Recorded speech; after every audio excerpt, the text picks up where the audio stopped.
ଭୁବନେଶ୍ୱର ସ୍ଥିତ ପ୍ରସିଦ୍ଧ ରାଧାବଲ୍ଲଭ ମଠରେ ନନ୍ଦ ଉତ୍ସବ ପାଳନ କରାଯାଇଥିଲା। ମହାପ୍ରଭୁ ଶ୍ରୀ ବାଳଗୋପାଳଙ୍କ ନିକଟରେ ଗୋପାଳ ସହସ୍ର ନାମରେ ତୁଳସୀ ଅର୍ଚ୍ଚନା ସମ୍ପାଦିତ ହୋଇଥିଲା। ଏହାପରେ ଭୋଗ ନୈବେଦ୍ୟ ଅର୍ପଣ ଏବଂ ଆଳତି ପ୍ରଦାନ କରାଯାଇ ମହାପ୍ରଭୁଙ୍କୁ ପୁନଶ୍ଚ ସିଂହାସନକୁ ନିଆଯାଇଥିଲା। ଏ ସମସ୍ତ ନୀତିକାନ୍ତି ମଠର ମହନ୍ତ ଶ୍ରୀ ରାମକୃଷ୍ଣ ଦାସ ମହାପାତ୍ରଙ୍କ ପ୍ରତ୍ୟକ୍ଷ ତତ୍ତ୍ୱାବଧାନରେ ସମ୍ପନ୍ନ ହୋଇଥିଲା ବେଳେ ମଠର ବରିଷ୍ଠ ସେବାୟତ ଶ୍ରୀ ସନ୍ତୋଷ କୁମାର ମିଶ୍ର, ଶ୍ରୀ ସତ୍ୟଶିବ ନନ୍ଦ, କେଦାରନାଥ ପୁଷ୍ପପାଳକ ଏବଂ ସୁଧୀର କୁମାର ମହାପାତ୍ର ପ୍ରମୁଖଙ୍କ ଦ୍ୱାରା ସମସ୍ତ ନୀତିକାନ୍ତି ସମ୍ପନ୍ନ ହୋଇଥିଲା। ଏହି ଉତ୍ସବରେ ଶ୍ରୀ ପ୍ରମୋଦ କୁମାର ମିଶ୍ର, ସଂଗ୍ରାମ କେଶରୀ ରାୟ, ଯମେଶ୍ୱର ଖୁଣ୍ଟିଆ, ଉପେନ୍ଦ୍ର ପାତ୍ର ଏବଂ ଅଜୟ ବାରିକ ପ୍ରମୁଖ ସହଯୋଗ କରିଥିଲେ।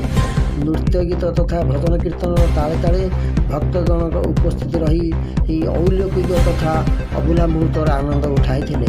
ମହାପ୍ରଭୁ ଶ୍ରୀକୃଷ୍ଣଚନ୍ଦ୍ରଙ୍କର ଆଜି ପବିତ୍ର ଜନ୍ମୋତ୍ସବ ଅବସରରେ ଜନ୍ମାଷ୍ଟମୀ ଏବଂ ନନ୍ଦୋତ୍ସବ ଉଭୟ କାର୍ଯ୍ୟକ୍ରମ ଭୁବନେଶ୍ୱର ସ୍ଥିତ ରବି ଟକିଜ୍ ରାଧାବଲ୍ଲଭ ମଠ ପ୍ରାଙ୍ଗଣରେ ଆମର ଭକ୍ତମାନଙ୍କ ଗହଣରେ ଆନନ୍ଦର ସହିତ ଉଲ୍ଲାସର ସହିତ ଉତ୍ସାହର ସହିତ ପାଳନ ହୋଇଛନ୍ତି।